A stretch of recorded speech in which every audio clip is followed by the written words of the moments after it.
Okay, so today we're going to talk about the workings of the mind, particularly thoughts, why this is important. There's many quotes on the mind. Your mind can be your best friend or your worst enemy, but it's your choice to make. You can use your thoughts, right? Thoughts are very, very, very powerful. They can be very powerful. It's like an energy form, right? Thoughts can help create empires. They can help create magnificent inventions. They can also destroy us. So we want to understand our thoughts, have a relationship with our thoughts. And what's important about this is that when you are in a state of meditation, or when you are trying to get to a state, or when you are trying to, let's say, induce some state, that you may notice thoughts that arise. Depending on how our practice is going, we may notice that those thoughts pull us into various directions. You might notice that, for instance, let's say you're in a state of calm and then all of a sudden a thought arises, and that thought pulls you out of your calm and causes a lot of stress because the thought simply arises. There's an attachment to the thought. There's a belief that that thought is real, and that we need to act on that thought immediately. That thought might generate a stress response in our nervous system, including increased heart rate, increased blood pressure, cortisol dropping into our bloodstream simply by a thought. Okay. Somebody just shared on my website, and I want to read this to you because I believe it's fairly powerful. And it's from a book that he wrote. He wanted to share it. He asked if I wanted to be interviewed on his podcast. And he talks about a pineal gland meditation. This is from his book. His name is Damian Horton. This is from his book, Limitless: Reconnecting with the Infinite Power Within, where I discuss my journey back to source consciousness during a pineal gland meditation. The observer. There are worlds beyond this one. We can experience them as pure consciousness when we're no longer connected to our possessions, our body, our pain, our environment, or the passing of time. When we disinvest our energy from all that binds us to the material world and surrender to a universal consciousness, we merge with it. In 2015, I was attending a meditation workshop in Queensland, Australia. I had one question remaining. Is there anything existing in that space beyond our physical reality that is aware of us? Is there a higher intelligence that is conscious of our life? Before entering one of the meditations, I decided that this was it, now or never. Sort of like the Buddha, right? The Buddha sat under the tree and essentially said, I'm not moving until I find the answer, until I'm enlightened. I promised myself that I would find it. I promised myself that by the time I opened my eyes, I would have an answer. I closed my eyes and brought in my mantra. So it seems to me like the mantra here was the resource, his resource, right? So he closes his eyes and he brings in his mantra, a place that he can direct his attention to. Once I was in deep meditation, a two-dimensional object formed out of the blackness as though an artist had sketched it with a lead pencil. It was an eye, not a left or right eye, but a single undifferentiated eye. I beckoned it to come closer to me, but it dissolved back into the space that it came from. I focused all my attention on the point in space where it had been. It reappeared for just a moment. It winked at me and then faded away once more. I was not alone in the space behind my eyes. Using my awareness, I found a single point of focus in the center of my head. All right, we'll get to that in a few talks. I placed all my attention there. I set an intention to hold that single point of focus for as long as it took for my observer to return. Each time I caught myself out, lost in a thought, I brought my mind's eye back to the center of my head again and again and again. I battled with my thinking brain. ... I'm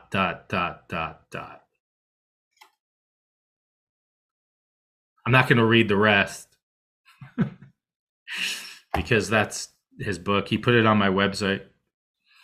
But it's a beautiful. This just came to me 3 days ago as I was preparing the content for this.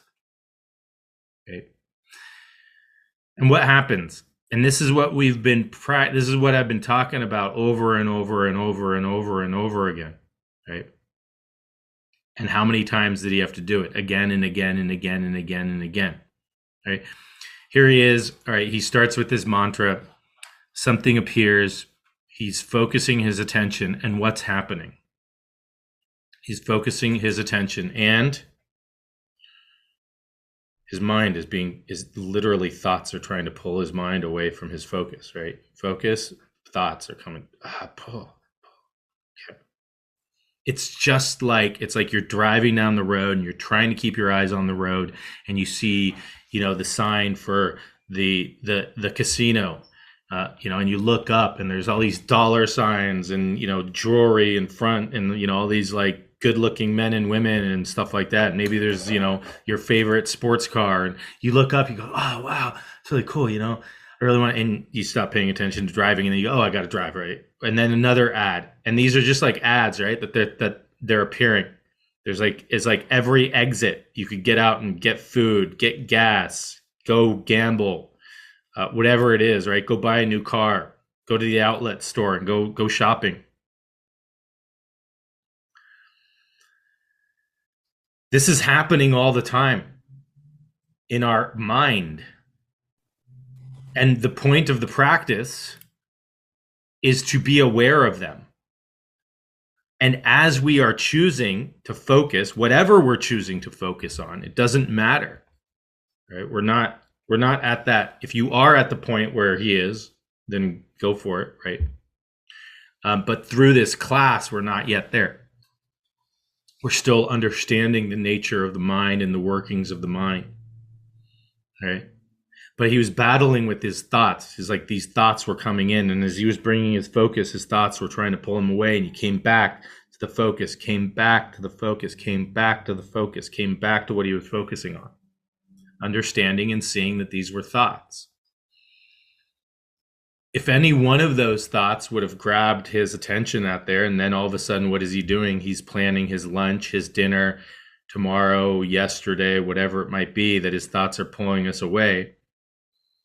He loses his focus on what he's trying to focus on. Maybe he doesn't have this experience. I don't know. Okay. With thoughts, for instance, one of the great things about it is that we start to learn, just like we have using our breath, using our resource, whatever it might be, that we can direct our attention, that we can choose to direct our attention. That yes, there's going to be sexy ads and cars and whatever it is, right, as we're driving down the roads, and we can choose, oh, I'm going to look over there, I'm going to look over there, or I'm going to stay focused. God, these ads really got me. Fine, come back to driving, right? We can choose to pay attention to this pen as I'm holding it up. You can choose to pay attention to your right shoulder, to your neck, to your breath. Just like you can choose to pay attention now to a thought that emerges, all right? The way that I see thoughts is that they're very normal. That we don't try to control our thoughts. We don't control our thoughts, just like we don't control our emotions. They appear. They appear in awareness. There's many analogies that I use for thoughts, including waves in the ocean, for instance, clouds in the sky, right? Seeing a waterfall, whatever it might be. That the sky being pure awareness is not interested in what types of clouds are in It's space. There are clouds. The sky holds the clouds, right? Imagine as if you were a young boy or girl lying on an open field with the perfect temperature, and you're looking up at the sky and you see clouds passing by. And each cloud you just simply describe. Oh, look, that cloud. Have you ever done that, right? Finding animals or shapes in the clouds with your friends when you were a child. Oh, that looks like a fire-breathing dragon. It's like, what? That looks like a soccer ball. Whatever, right? But you're just looking at them. You're just observing them. You're just noticing them. You're describing them. What type of cloud is it? Is it white? Is it gray? Is it black? Does the sky really care whether or not the cloud is bringing a storm? No. The sky is still there, present, holding space, infinite. In fact, my son the other day asked me, where does the sky begin? Where does the sky begin? You can answer your own question. You can answer that question for yourself. Okay. So if you're sitting there observing from this beautiful field and you're observing these clouds, and maybe a storm comes and you get rained on, all right? So you observe that. Now I'm wet. You're curious about it. You don't try to make the storm leave. It's not like you get fans and you put them in the air and you try to make the storm leave. Storm is just going to leave at its own pace. Maybe you're simply aware of the storm. There can be interesting times where, for instance, you think that the storm is the only thing that exists. Maybe you identify with the storm. Oh my goodness, the storm is bringing darkness. And you start to identify with the storm. Have you ever gone to the airport when it's raining and you think that, it's so dark outside, and then you take off on the airplane, you go through the clouds, and next thing you know, you pass the clouds and it's like a bright blue sky. You're like, oh, that's right. There's a sky. So the point of bringing our attention to our thoughts is simply noticing them, simply learning how to identify them, almost as if we're having like a playful game with them. That we don't take them too seriously, that we might not even believe them. Have you ever said to yourself, I don't have to believe my thoughts? Where are they coming from? The ocean is not asking the wave where it came from, right?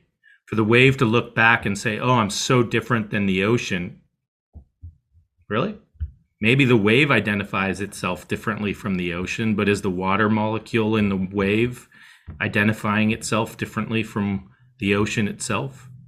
As the wave emerges, we see it as a separate entity, just as the cloud emerges from the sky or the cloud emerges from evaporated water that starts to condense. Maybe it looks like a separated entity, but then it rains. The cloud rains and the water in the cloud gets condensed, and the steam in the cloud gets condensed into water. And then the water goes back into the river and goes back into the ocean again. So the question is, from what perspective are you identifying with? And that's going to inform your relationship with life quite a bit. Because if the wave, as the wave is being generated from the ocean, is only identified as a wave, then the wave will be created and will crash and will be gone in about 5 minutes. Done. Right? But if a wave identifies itself as a water molecule, who knows what happens? If a wave identifies itself as a hydrogen molecule, because water is H2O and it has 2 hydrogens and an oxygen, maybe the wave identifies itself as the hydrogen molecule. Now you're a hydrogen molecule, part of the water. What happens to the hydrogen molecule?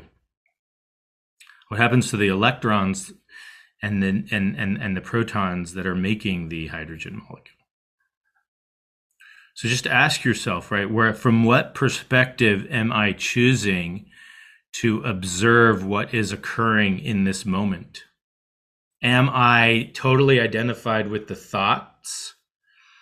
Or can you be just like being totally identified in the cloud? You are the cloud, that your cloud is identified as being a beautiful, fluffy cloud or a stormy cloud, and it changes dramatically. Or are you identified as the sky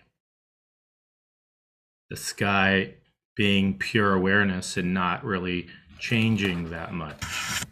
Okay. So, in terms of this, there are some games to play. I call them games because they might be fun. One is to find out your top 10 list. You know how like the Billboard has like their top 10 music songs that are out this month? Find out your top 10 thought list. Write down what are the most frequently played songs on the radio? What are the most frequently played thoughts in your head? I believe it was Harvard. Harvard did a study that they found out that, people have on average about 60,000 thoughts or more, of which over 90% of them you had yesterday. The mind is a thought generating machine. Where are these coming from? Why are we identifying so much with the thoughts that we have and believing every single thought that we have? And just like the ad makes us so attached to it that we need to go and spend lots of money or go to the casino or go buy a new car or, go to the fast food restaurant that we didn't want to go to.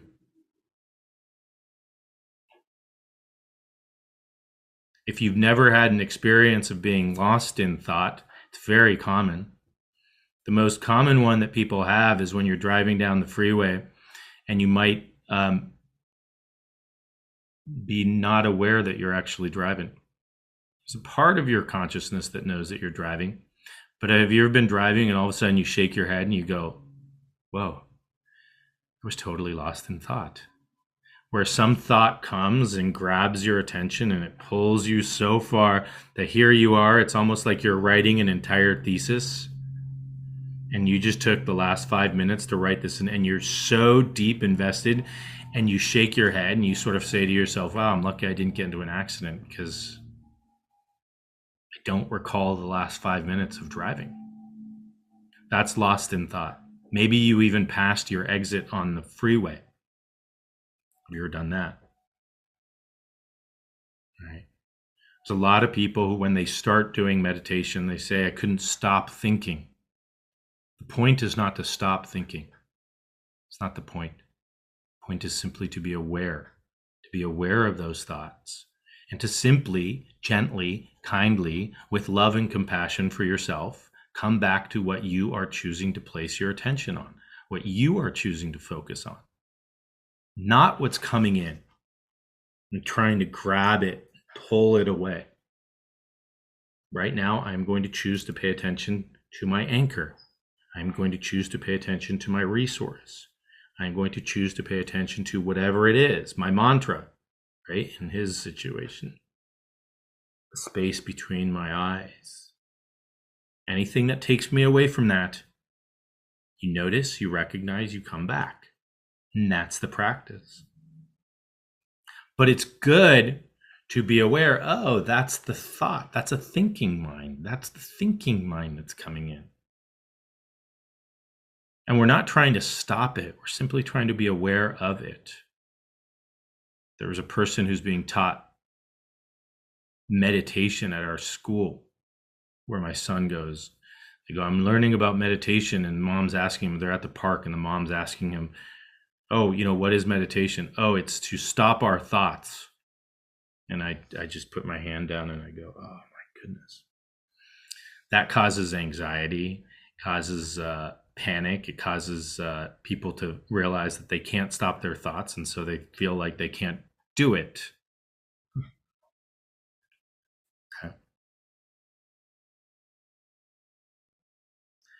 Notice your thought process. Notice what kind of thoughts arise. Are you a planner? Are you a judger? Are you a ruminator? Right?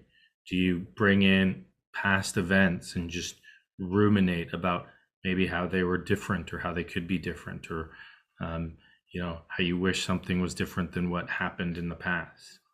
Are you constantly planning things, hoping to make everything perfect? That right now you're planning, everything that's going to happen. Okay, 2:00, I'm going to go pick up this. Then I'm going to go over there. Then I'm going to go over there. Then I'm going to go over there. And here you are trying to focus on your breath. And next thing you know, you've planned like this, and it's like the planning mind has taken over here. And it's not bad, right? It's just that in this moment, we're choosing to not do that. So in this moment, we're simply choosing to say, oh, I see you, thought. And for this practice, I'm simply not going to pay too much attention to you. You can stay there just like the cloud stays in the sky. You can even wave to it. But I'll give yourself the ability to not identify with it, not believe it to be true, and simply allow it to be there. Notice what happens when you don't give energy to it. It's your choice, and the energy comes from your attention. Your attention. If there's something that comes into our awareness, we can fuel it. It's our choice, right? That's what all those quotes are about. Your mind can be your best friend or your worst enemy. It's your choice. It really comes down to your choice. What are you fueling? What are you nurturing? If you're nurturing the worrying, worry, and you're identified and you believe it all to be true, then that's what you're nurturing. Then go out and nurture your worry garden or whatever it might be. All right. So there's nothing that we need to change. There's not anything that we're doing differently than what is simply appearing. We're simply learning to be aware of what is appearing, especially from a thought mental activity perspective. We've covered the sensations. So in your practice, you may notice sensations that are arising, right? And we can be aware of those. That's fine. We can go into the inner senses, the more subtle senses, and be aware of those. And thoughts. And then next week, we'll talk a little bit about emotions, okay?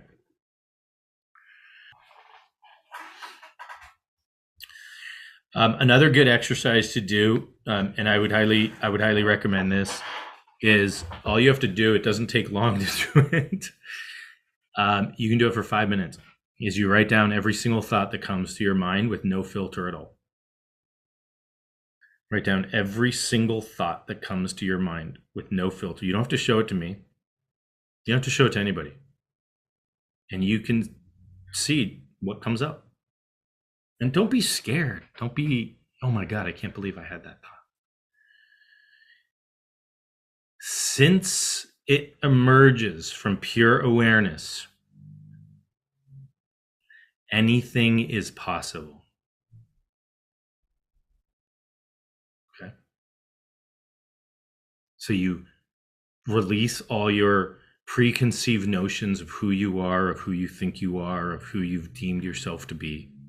Grab a piece of paper and a pen and write down every single thought that pops up in your head and ask yourself, wow, where did these come from? It can be quite a fun. And if you want to do it more than 5 minutes, you can. Feel free to do so.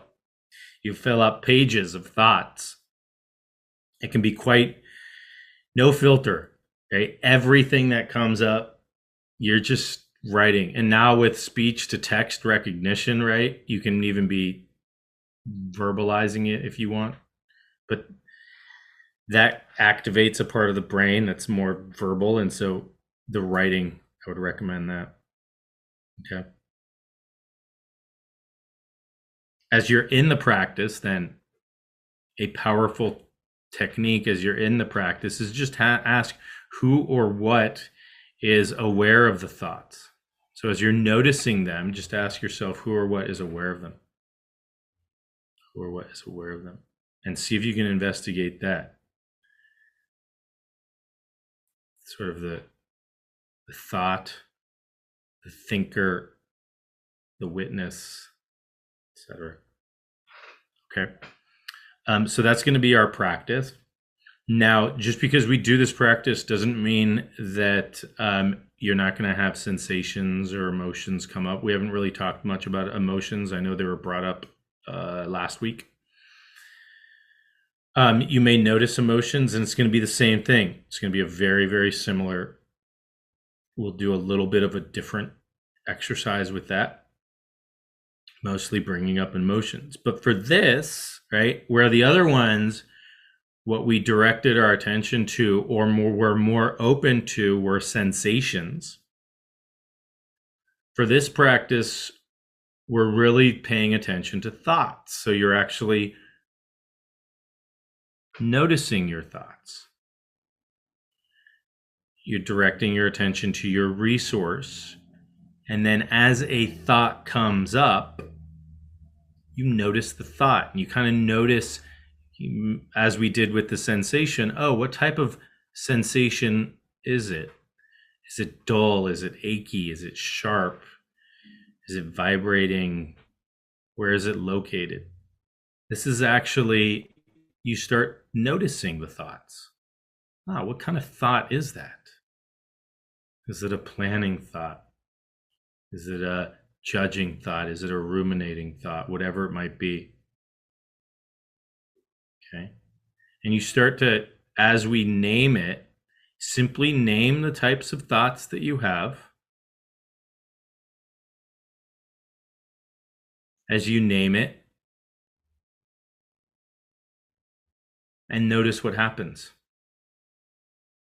As if you were a little boy or girl lying down on a beautiful field, watching the clouds pass over you. Here you are, coming from your resource, laying in pure awareness, watching the thoughts emerge, and with your friend just going, that cloud looks like a fire-breathing dragon. And now you say, that's a planning thought. Interesting. And after you say it's a fire-breathing dragon, what happens to the cloud? It goes, all right.